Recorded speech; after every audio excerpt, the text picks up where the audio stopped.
Before I'm starting with the videos, I wanted to give you kind of an idea of the things you have to pay attention to and do. So we start out with the first step is like how to get the glass on the cabochon.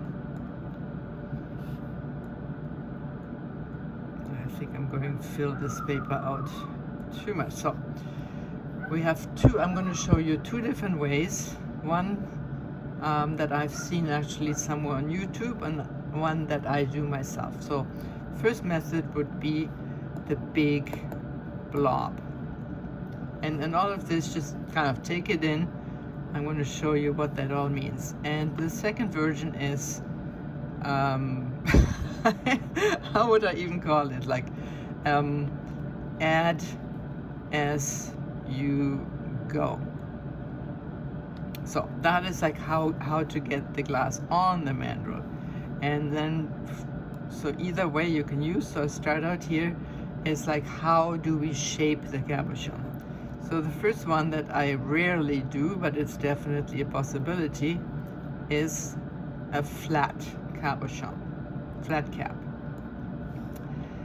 My favorite is the slightly domed cap, and the third one is the rounded cap. So if you want to put a little sketch to that, the flat cap would be like this, the slightly domed one would be kind of like this, and the rounded one would be like that. So once you have your shape on there, we're going to go to decoration, and the decoration is multitudes, so you can go this, you know, as many as you can think of. And I'm going to show you like one or two or maybe even three. And the last part is what to do with your cabochons. And I've already given you an idea by showing you all the different cabochonable items. So we go here, we can make pendants, rings, what else? Bracelets, earrings, and there's also key holders. And the simplest one that I didn't really mention in my intro would be refrigerator magnets, which is which is for the ones that didn't really work out so well, you can turn them into refrigerator mounts.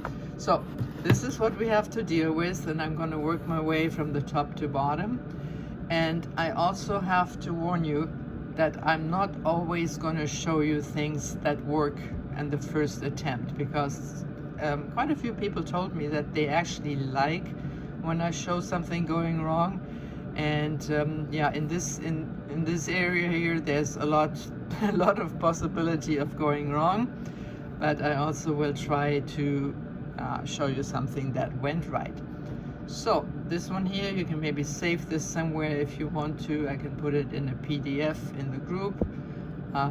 So this is all we have to deal with. And now we can actually start with the videos. I say we're going to start with the videos, but what I really forgot, which is all I'm also going to show you, is how to prepare the mandrels. And by prepare, I mean prepare. So how do we get the mandrels for the glass to stick? And then we have to dip them in bead release. So that's actually what I'm going to start with, in bead release. So now we are complete. So So let's say you just got your package and you're super excited, you can't wait to give it a go. But most of you probably know that when you have brand new mandrels, that you have to prep them somehow, and there are different different reasons that are given, so that there's like on the steel there's some kind of oil or whatever it is. But it's no big deal. I just show you what I do. There's some people who prefer like a mechanical scrubbing of the surface, which is a little bit difficult because you have this center knob here, which comes in super handy when you apply the glass, because you know where the middle is. So what I do, and again, you can do there can be all kinds of all kinds of methods. So let's say I take one of these, and what I do is I just heat it up in the flame. Just the disc. You don't have to worry about the mandrel because that doesn't touch the glass. So bring it to a glow, and it might take a little while because it's a fairly thick disc. I didn't want to go any thinner with the disc because I was kind of afraid that that would wear off over time, and I didn't want to make it any thicker because then it's very, very difficult to bring it to a glow. So it's bringing to a glow, and then I'm having my little water jar here, and I just dump it in the water, quench it, and then all you have to do is just dry this and then dip it in the bead release. So I'm going to do this with all my mandrels, and then we're going to talk about the bead release in the second step. Now it's time to dip some of these guys. I dried them off, and this is actually well loved. My recent bead release of choice. I just found this by accident, and it is absolutely my favorite bead release. Also, what I like is the big containers, or big open mouth containers, so you can have the 30 millimeter mandrel in there, which would be a little bit more difficult when you have this that I used to use. The fusion bead separator has a much smaller opening, so that makes it a little bit more difficult. So this one here, I don't know what the consistency is. I'm shaking it up and it doesn't make a move, so I haven't used this for a little while. So you check the consistency of your bead release, and you can see here this is a little bit dried up. So I'm going to put a little bit of water in there and stir it up, and then I'll be right back. I'm not sure, I fear I put a little bit too much water in this. And a lot of people, like beginners, ask, well, what consistency should bead release be? And the most common instruction that I've heard was like the consistency of pancake batter. Now, this is very difficult because I'm German, and German pancakes are completely different from American pancakes. So this might be like an American pancake. So let's take one of these. I think this is the 25 millimeter. And you will notice if your bead release is not the right consistency. So what I do is I dip it, I just lower it into here, and I try not to get any bead release over the front and the side. So you see here you have too much. So what I do then is I tap it off the edge, the rim of the jar, and I'm turning it, and see I still have like a little bit more down here, like snow. So I just keep tapping it down until the surface is smooth, and I still have a little bit left, and then I go at the edge of the bead release jar and kind of scrape it off that way. So this way you have a beautiful layer. Might be a little bit thin, but I think I can get away with that. So I'm gonna do one more, and I have to say I'm having so much fun with these things. I'm gonna do that. I actually have 2 sets of mandrels at work, always dipped, because it's the potato chip effect. Once you start making one, you just want to keep going. So again, this is the 30 millimeter. I just make sure you can see this. So I go straight down and just push it in enough that the edge is slightly covered, and again we have too much. So I tap and turn,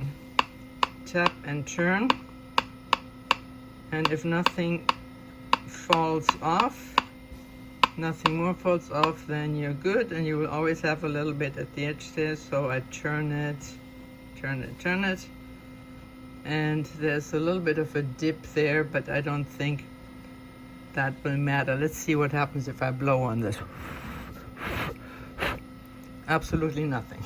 So this little hole there is, you can live with that. So that's how you dip the mandrels. If you have any questions about that, let me know.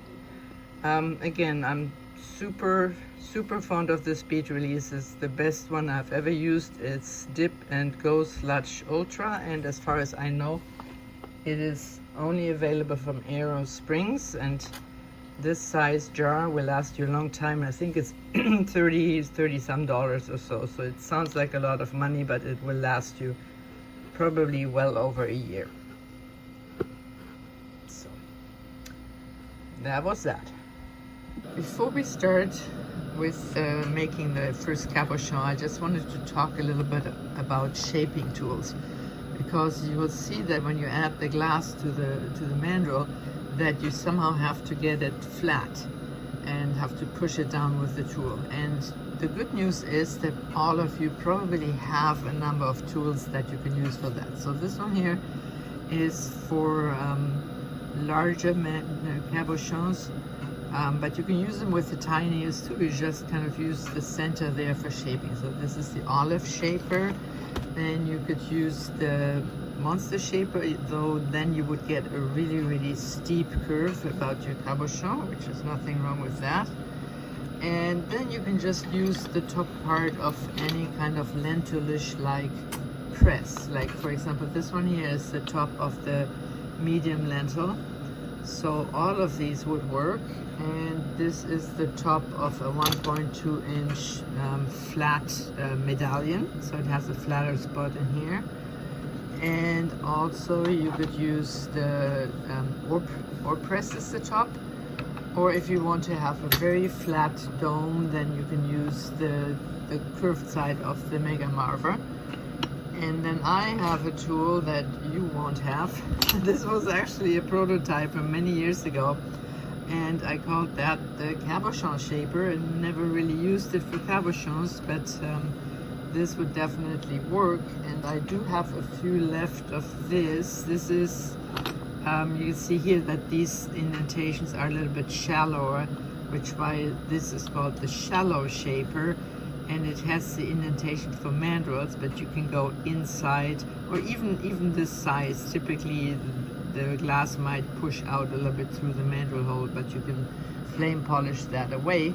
So I am pretty sure that you have at least one or two of these tools, of course not just made by me, but by other people. So there is nothing special you will need for shaping your cabochons other than what you already have.